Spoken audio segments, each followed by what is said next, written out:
morning, 10th class Hindi medium students, most welcome in this video.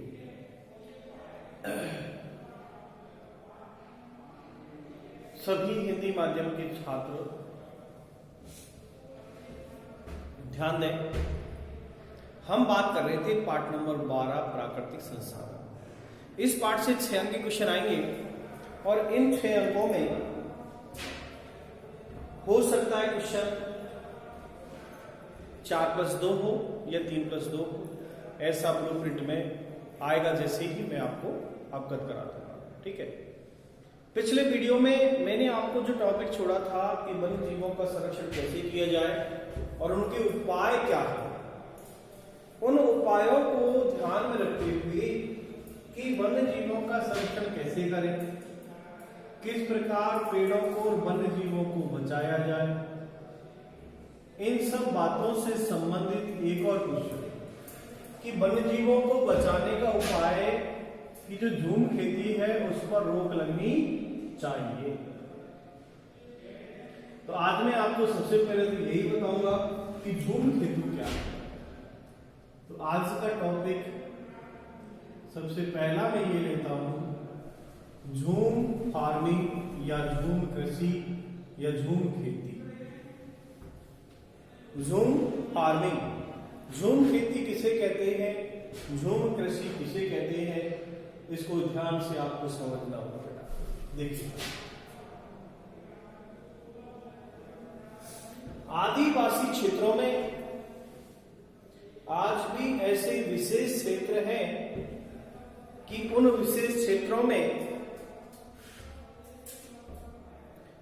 जिन भाग पर पेड़ पौधे यानी जिस भूमि पर वन लगे हुए हैं, एक विशेष क्षेत्र में वनों को काटा जाता है। उस विशेष क्षेत्र में से वनों को काटकर उस लकड़ी को जला दी जाती है और उस राख को पूरी मिट्टी में मिला दिया जाता है, जिससे मिट्टी की उपजाऊ क्षमता बढ़ जाती है। ठीक है, अब यहां पर खेती करते हैं तो लगभग उनको 2-3 वर्षों तक उपजाऊ मिट्टी होने के कारण अच्छी पैदावार हो जाती है। उसके बाद उसकी जो फसल उत्पादन क्षमता है वो कम हो जाती है। इसलिए क्या करते हैं ये आदिवासी लोग, उस स्थान पर 2-3 साल कृषि करते हैं और फिर उस भूमि को ऐसे कैसे छोड़कर आगे चले जाते हैं और फिर यही प्रक्रिया अपनाते हैं। फिर वो जंगलों को काट कर उनको जलाकर, ठीक है, और उसकी राख को फिर मिट्टी में मिला देती है और फिर वहां 2-3 साल तक खेती करती है, फिर आगे चले जाती है। तो इस प्रकार यानी वन भूमि पर वनों को काट कर खेती करना झूम खेती कहलाता है। तो झूम खेती को पूरी तरह निषेध कर दिया जाना चाहिए। अब ये झूम खेती कहां करते हैं, पूर्वी भारत के राज्य जैसे असम, नागालैंड, अरुणाचल प्रदेश, मिजोरम, मेघालय, त्रिपुरा आदि, ये ऐसे राज्य हैं, असम, नागालैंड, अरुणाचल प्रदेश, मिजोरम, मेघालय, त्रिपुरा, मणिपुर, इन क्षेत्रों के आदिवासी लोग झूम खेती को ज्यादा से ज्यादा अपनाते हैं। ठीक है, तो झूम खेती क्या है, इसको आप कैसे लिखोगे, मैं 2-3 लाइन बोल रहा हूं, ध्यान से सुने और शब्द आप इसमें लिखोगे। भारत के पूर्वी राज्यों में आदिवासी लोगों द्वारा वन भूमि से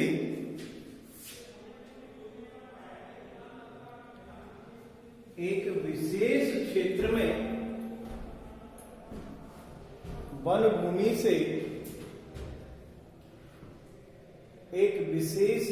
में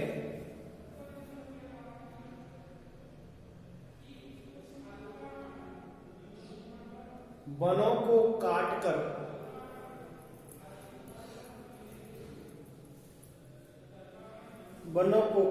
उनको जला दिया जाता है। वनों को काटकर उनको जला दिया जाता है तथा उस राख को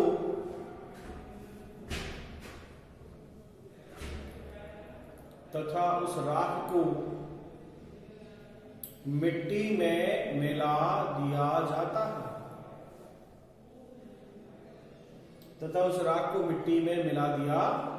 है। जिससे भूमि की उपजाऊ क्षमता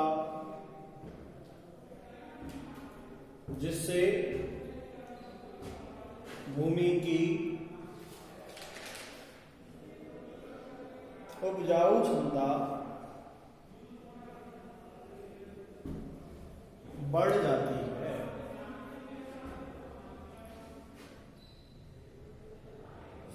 दो तीन वर्षों तक वो इसी मिट्टी में फसल प्राप्त करते हैं। 2-3 वर्षों तक वो इसी मिट्टी से फसल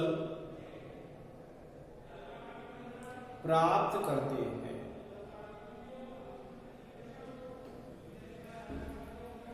उसके बाद वो यही प्रक्रिया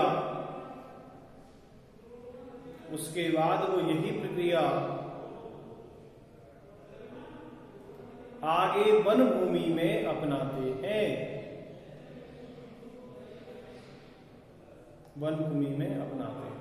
इस प्रकार वहां भी वही पेड़ों को काटा जाता है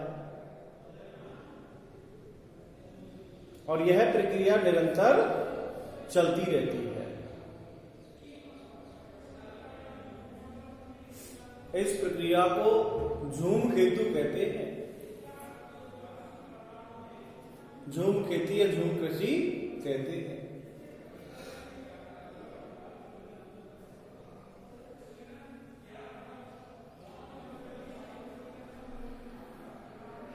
ठीक है, तो देखो यदि हम झूम खेती पर रोक लगा देते हैं तो झूम खेती पर रोक लगाने का मतलब है वन्य जीवों का संरक्षण करना। ठीक है, तो ये क्वेश्चन था आपका झूम खेती। अब एक नया क्वेश्चन हम लेते हैं, उसको चर्चा करेंगे।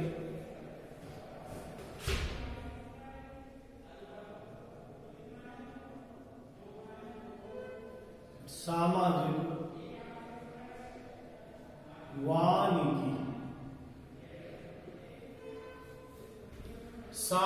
वानिकी सोशल फॉरेस्ट्री क्या होता है? देखिए, सामाजिक मतलब एक समाज, वानिकी मतलब वन रोपण या वृक्षारोपण। कि सामाजिक कार्य बन जाए वनों का रोपण करना, ये कैसा होगा? ये एक बहुत बड़ी पहल है कि लोगों को पहले वनों का महत्व समझाया जाए कि वनों से हमें क्या लाभ है, वनों से हमें क्या महत्व है। उस महत्व को समझने के लिए वहां निवास करने वाले लोगों को समझाया जाए कि वन रोपण वृक्षारोपण का अर्थ क्या है। तो सामाजिक वानिकी को समझने के लिए हम बात करेंगे कि देश में लगभग सामाजिक वानिकी बनाए रखने के लिए अधिक भूमि पर प्रतिवर्ष वन रोपण की आवश्यकता होती है। अधिक वन रोपण की आवश्यकता होती है, जिससे प्राकृतिक या पारिस्थितिक संतुलन को बनाए रखने की आवश्यकता है। तो सामाजिक वानिकी का सीधा सा संबंध है कि पारिस्थितिक संतुलन बनाए रखना। पारिस्थितिक संतुलन बना हुआ है तो वो सामाजिक वानिकी के कारण है कि वन रोपण करना जरूरी है, यदि हमारी आवश्यकता के लिए, इमारती लकड़ों के लिए यदि पेड़ों को काटना पड़ा तो निर्देशन में ये होना चाहिए कि जितने प्रतिशत कटाई होती है उतना प्रतिशत उत्पादन भी होना चाहिए। ठीक है, तो यहां मैं सामाजिक वानिकी के कुछ प्रमुख घटकों की बात करूंगा। सामाजिक वानिकी के प्रमुख घटक निम्न प्रकार हैं और नंबर पहली हम बात करेंगे प्रमुख घटक नंबर 1। प्रमुख घटक में सबसे पहला जो घटक है वो मैं लूंगा कृषि वानिकी।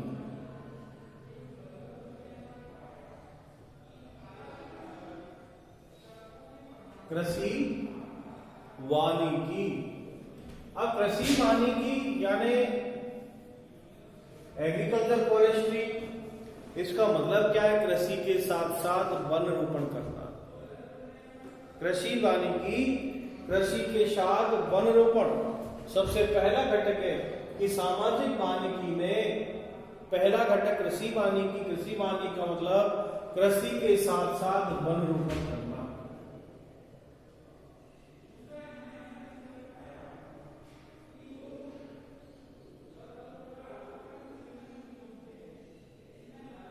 कृषि के साथ साथ वन रोपण करना। यदि अपन वृक्षारोपण करते हैं, वन रोपण करते हैं तो कृषि वानिकी के अंदर आता है। दूसरी बात कि जितने भी सार्वजनिक स्थल है उन सार्वजनिक स्थलों पर वन विभाग द्वारा वृक्षारोपण किए जाए, चाहे वो नहरों के किनारे, सड़कों के किनारे, अस्पताल आदि के किनारे हमें पेड़ लगाने हैं। तो वन विभाग द्वारा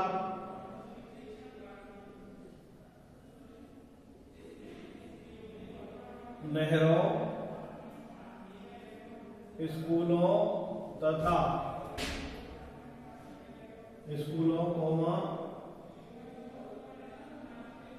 अस्पतालों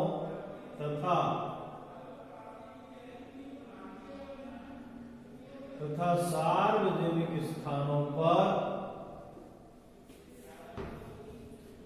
सार्वजनिक स्थानों पर वृक्षारोपण करना।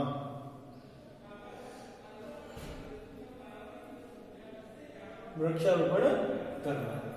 तो वन विभाग यदि चाहता है तो नहरों, स्कूलों, अस्पतालों, सार्वजनिक स्थानों पर वृक्षारोपण करके और सामाजिक वानिकी को बढ़ावा दे सकता है। इसी तरह ग्रामीणों द्वारा, यदि ग्रामीणों के सहयोग से, ग्रामीणों द्वारा सार्वजनिक भूमि पर वृक्षारोपण करना। जितनी भी मान लीजिए हमारे घरों के आसपास, घर से थोड़ा दूर, यदि हम कहीं सरकारी जगह पर, सार्वजनिक जगह पर पेड़ लगाते हैं तो ये भी सामाजिक वानिकी का ही घटक है कि आपने पेड़ लगाया तो सही, ठीक है। यानी पेड़ लगाने में हमारा स्वार्थ नहीं होना चाहिए। यदि हम स्वार्थ बस पेड़ लगाए, ये पेड़ पर मेरा अधिकार होगा, तो वो तो बात अलग हो गई। यदि हम केवल निस्वार्थ भाव से किसी सार्वजनिक स्थल पर पेड़ लगाते हैं तो वो भी सामाजिक वानिकी के अंदर आता है।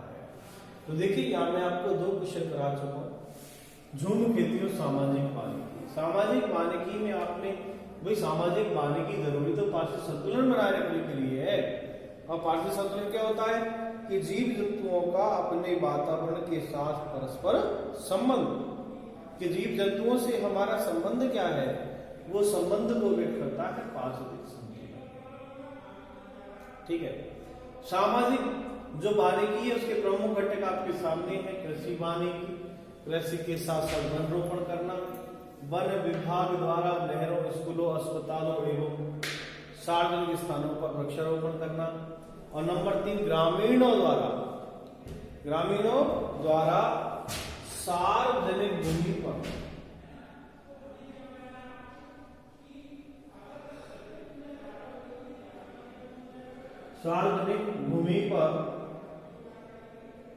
वृक्षारोपण करना। तो इस तरह देखिए हम सामाजिक मानकीय को अपना सकते हैं, एक स्वच्छ समाज का निर्माण कर सकते हैं यदि हम उस समाज में रहकर और अधिक से अधिक पेड़ लगाएं तो वो सामाजिक जीवन भी बदल सकता है। तो देखिए नेक्स्ट क्वेश्चन में आपको इसी में ले रहा हूं आपका अगला वन्य जीव संरक्षण।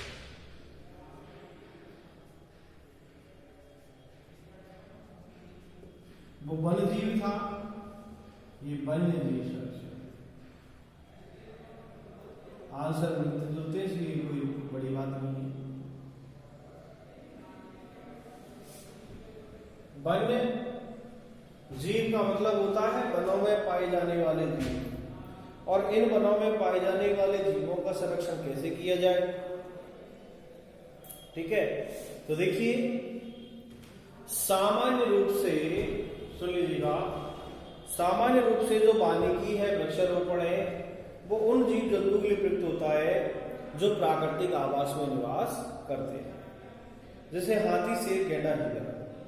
ठीक है, ये यानी सामाजिक वानिकी के जो प्राकृतिक आवास उनमें निवास करते हैं। किंतु हम बड़े स्तर पर देखें तो वन्य जीव जो प्रकृति में पाए जाने वाले सभी जीव जंतु, पेड़ पौधों की जाति में प्रयुक्त किया जाता है। भाई वन्य जीवन सब आ गए, लेकिन भारतवर्ष एक ऐसा देश है जहां धार्मिक, सांस्कृतिक, राजनीतिक, जलवायु, भूमि एवं जैव विविधता से संबंधित है। भारत एक ऐसा देश है जहां धार्मिक, सांस्कृतिक, राजनीतिक, जलवायु, भूमि एवं जैव विविधता से संपन्न है। अब यदि हम भारत में बात करें, भारत में कई प्रकार की जैसे स्तनधारी है, पक्षी वर्ग है, सरीसृप रेंगने वाले हैं, उभयचर हैं, मत्स्य है, इनकी विभिन्न जातियां पाई जाती है। और इन जातियों का जो संरक्षण है, इन जातियों का संरक्षण कैसे किया जाए, वो सब निर्भर है मानव गतिविधि पर। मानव जो चाहे वो कर सकता है, मानव नहीं चाहे तो कुछ भी नहीं कर सकते, क्योंकि बहाने बहुत है हमारे पास। ठीक है, तो यहां आप पॉइंट डाल दें वन्य जीव संरक्षण, और इसमें लिखें आप 2 लाइन लिखें। सामान्य रूप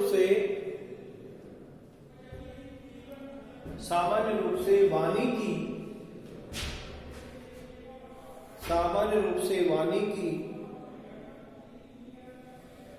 उन जीव जंतुओं के लिए प्रयुक्त होता है, उन जीव जंतुओं के लिए प्रयुक्त होता है जो प्राकृतिक आवास में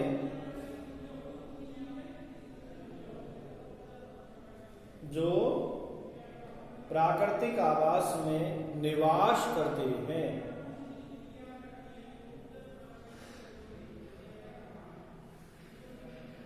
जो प्राकृतिक आवास में निवास करते हैं, जैसे हाथी, शेर,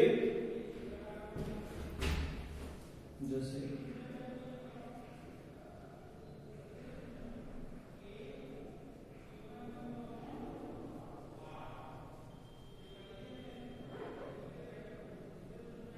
हाथी, शेर, गैंडा, हिरण आदि। तो देखिएगा, यानी वन्य जीव संरक्षण में वानिकी उन जीव जंतु के प्रयुक्त होता है जो प्राकृतिक आवास में निवास करते हैं, जैसे हाथी, शेर, गैंडा और हिरण। किंतु व्यापक रूप से, आगे लिखेंगे, किंतु व्यापक रूप से वन्य जीव, किंतु व्यापक रूप से वन्य जीव प्रकृति में पाए जाने वाले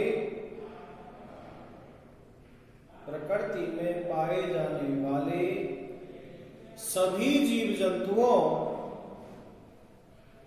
एवं प्रकृति में पाए जाने वाले सभी जीव जंतुओं एवं पेड़ पौधों के लिए एवं पेड़ पौधों के लिए प्रयुक्त होता है। भाई व्यापक रूप से वन्यजीव उनके लिए प्रयुक्त होगा कि जहां पर यानी वन्यजीव वनों में पाए जाने वाले जीव जंतु पेड़ पौधों सबके लिए ये शब्द काम आ जाता है। ठीक है। भारत एक ऐसा देश है, भारत एक ऐसा देश है जहां धार्मिक, सांस्कृतिक एवं राजनीतिक, धार्मिक, सांस्कृतिक, राजनीतिक, जलवायु भूमि जैव विविधता से संपन्न है। जैव विविधता से संपन्न है। अब देखो यदि हम भारत में देखें तो कुल मिलाकर के भारत में देखें तो कुल मिलाकर के जैसे 150 प्रकार के मानव स्तनधारी हैं भारत में, स्तनधारी, ठीक है, पक्षी वर्ग, ठीक है, सरीसृप रहने वाले, उभयचर, जलम थल पर चलने वाले, और मत्स्य, और मत्स्य में आती है मछली। ठीक है। तो ये सभी जीव वन्य जीव संरक्षण में आ जाएंगे कि पेड़ पौधों के साथ साथ स्तनधारी, पक्षी वर्ग, सरीसृप, उभयचर, ठीक है, मत्स्य वर्ग, तो ये जितने भी ऐसे जीव जंतु हैं इनका संरक्षण भी करना बहुत ही आवश्यक हो गया है। इसके अलावा यदि देखें तो अकशेरुकी जंतु, जिनमें रीढ़ की हड्डी नहीं होती, ऐसे जंतु भी वन जीवों के साथ, पेड़ पौधों के साथ उनका भी संरक्षण करना बहुत जरूरी है। तो देखिए बेटा, इस वीडियो में आपको मैं झूम खेती, सामाजिक वानिकी और वन्य जीव संरक्षण, ऐसे मैंने आपको 3 क्वेश्चन इसमें पढ़ाए। बाकी नेक्स्ट अगले वीडियो में शेयर करूंगा। Thank you very much.